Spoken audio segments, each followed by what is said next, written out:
Savez-vous, l'impression 3D, c'est une innovation majeure, incroyable, une machine à faire des miracles, fabriquer des objets artificiels, des tissus humains, reproduire des prothèses, des maisons, des bateaux. Mais quel intérêt mature réaliser une pizza 3D, c'est une vraiment révolution majeure. L'impression 3D sert à la fabrication des objets tridimensionnels. Cela est réalisé à partir d'un fichier 3D numérique. Mais comment se fait ça? Cette création est finalisée grâce à un processus de fabrication additive. Lors du processus, un objet est créé en déposant des couches successives de matériaux. C'est comme cela que l'objet est créé. Mais plus intéressant encore que l'impression 3D vous permet de produire des formes complexes. De plus, elle utilise moins de matière que les méthodes de fabrication traditionnelles.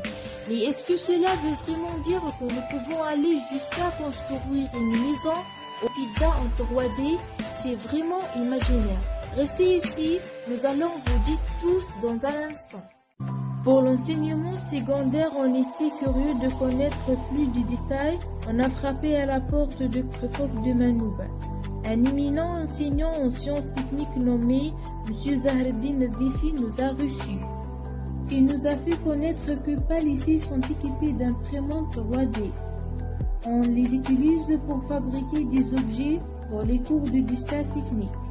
Pendant la pandémie du Covid-19, ces imprimantes étaient d'une grande aide pour fabriquer des visières. Maintenant, découvrons un peu l'aspect pratique de cette technologie.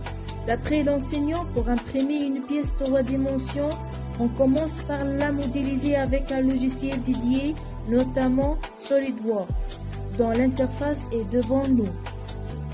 Ici, l'utilisateur va modéliser une forme en aile plane.